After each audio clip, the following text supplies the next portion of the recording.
Hello. In this video we're going to look at how a sampling distribution for a population proportion arises. Alright. Now, first let me just mention this means that it's a distribution or a bunch of piles of samples. Okay? And samples about what? About a proportion for a population, meaning a trait that is a yes-no trait that is being measured as a percent. Alright, so hopefully that'll clear up even more as we go through this. But let me catch you up on what we did. I'm assuming you already did the activity where you took a sample proportion, so you're a bit familiar with this, but I'll catch you up on it. So in the Huffington Post, they reported that women are waiting longer to have a child or not having a child at all. So what they found is 29% of women aged 30 to 34 are child-free. So what we're looking for then is we're looking at the trait of being child-free. So that's going to be considered a yes. If a woman aged 30 to 34 has no children, she's a yes. If she has any children, she's a no. And our population is women 30 to 34.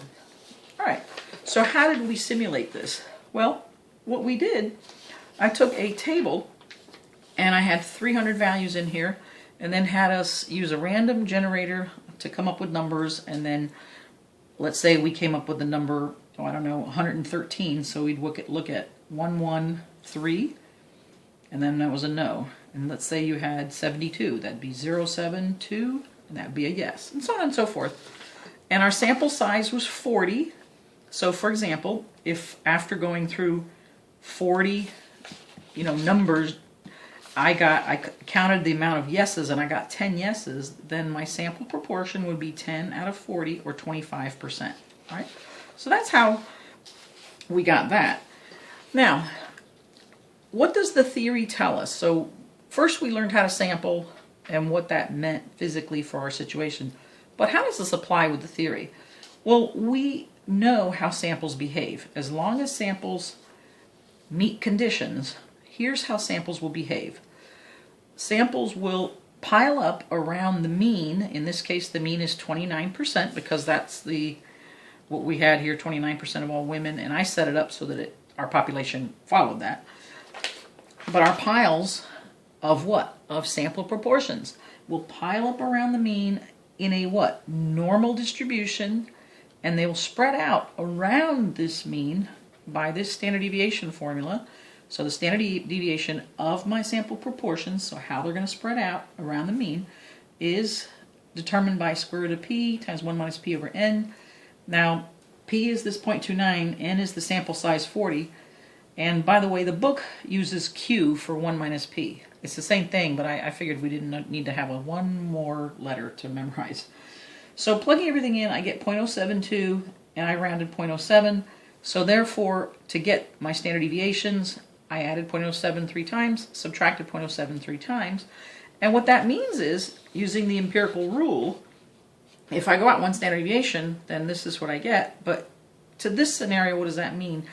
Since I'm making piles of my sample proportions, that means that 68% of all of my samples will show that between 22 and 36% of women aged 30 to 34 are child-free. 95% of my samples will show that 15 to 43% of women aged 30 to 34 are child-free. And finally, 99.7% of all samples will show that between 8 and 50% of women aged 30 to 34 are child-free. So what that means is I know that I'm really not going to get samples that are, it's highly unlikely. It's not impossible because there is that 0.3% that we're not capturing. Yes, I think we even got, a sample that was like 53, but it's very unlikely, right? So it's hardly ever going to happen. Most of my samples are going to be right in here. So I can tell you how samples behave, all right? Now, just for completion, I'm just going to put in here the conditions that we had to meet so that the theory would work. When I say the theory works, I mean that I can say this is what's going to happen and give you interpretations like this. So independent, one woman choosing to be child-free won't affect another, whether she does is child-free or not. We used randint, so we chose randomly. Representative sample, which is the same thing as success-failure, where success is a yes and failure is a no.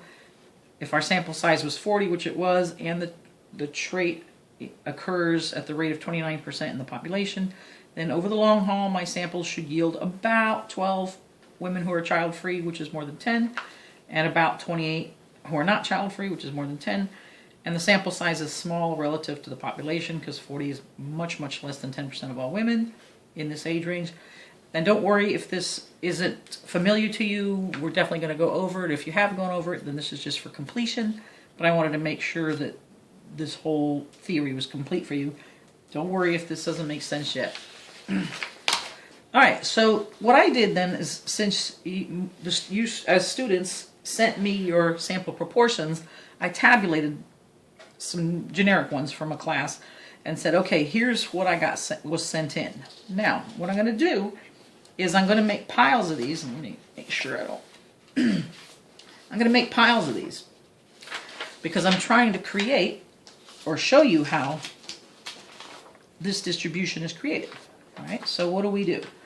Well, what happens is if we take a number line and let's say we have something like, let's just put in some numbers so we have a good scale. And let's say we take one sample proportion. Remember, if I got 10 Ys out of the 40, that means a 25% the trait is occurring at a rate of 25% in my sample, or my sample proportion is 25%. So I would put technically a little p hat here, right? That's my first sample, but we use a dot. And let me just show you some other dots so you can see how the piles are arising. So let's say 28 would be here, 30 here, 40 here, 30 here, 23, 23 again, 33, 38 up here, just so you can see this, right? So now you see how my piles are starting to occur. But what are these piles of? They're piles of your sample proportions, all right? So now if we did all of these samples that we took that I showed you in this entire chart, here is what you'd get. Now let me make this, zoom in on this a little bit. Okay.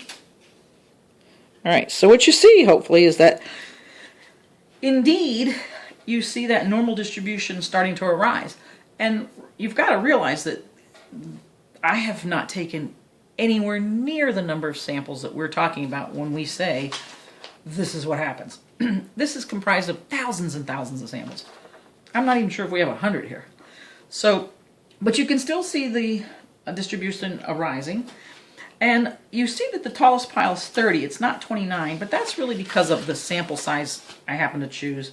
Because what happens realistically, you're going to get a whole number, right? You either got 11 yeses out of the 40, which when you calculate that, you're going to round that to 28%, or you got 12 out of 40, which is 30%. But you see how it's kind of impossible to get 29%? But that's just because of our sample size. You can still see that essentially my samples are really clustering around in here in this area, right?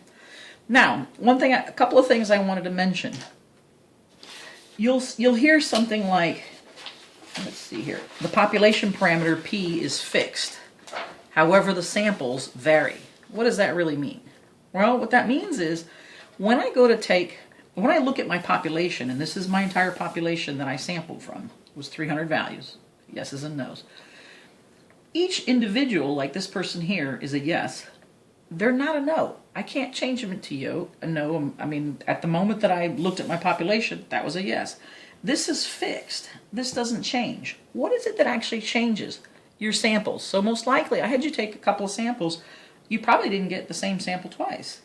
Because what you see is the samples vary all over the place, right?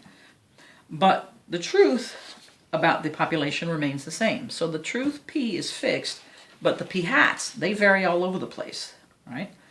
So that's why in your formula you don't see standard deviation of P. P doesn't change, so if you tried to do standard deviation of P, that'd be 0.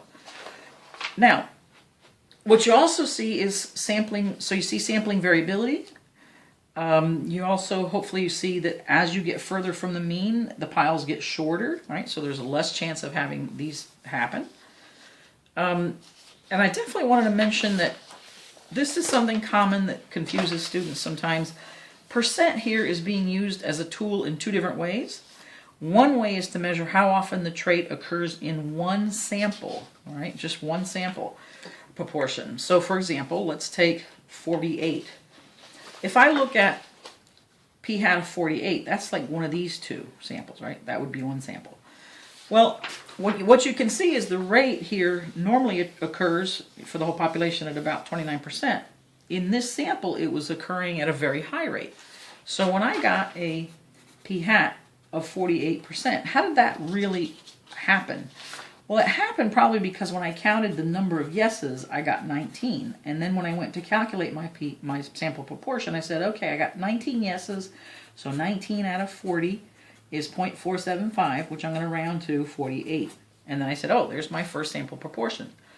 Now, what does that really represent? Well, that represents that out of, let's say I had 40 little dots here, right? 40 women that I picked for my sample. Maybe this one was a yes, maybe that one was a yes, maybe that one was a yes. So I had 19 yeses out of the 40. And so the rate at which the trait occurred, so the percent of women who were child-free was actually very high in this sample given what it normally is in the population. So that's one way its percent is used. It's measured. It's used to measure how often the trait occurs in one sample. But the other way it's used is to measure how likely it is to get that sample proportion. Right? So if you look at this sample proportion, 48, remember it's in a short pile. How likely is that to happen given it's this far from what is the truth or is the mean? Well, it's pretty far away. It's very unlikely to happen. But remember, you measure probability with a percent. So how do we do that? Well, you use the normal calculation, curve calculation stuff. So for that use of the tool, we would say, well, here's a sample proportion of 48, where the mean is 29.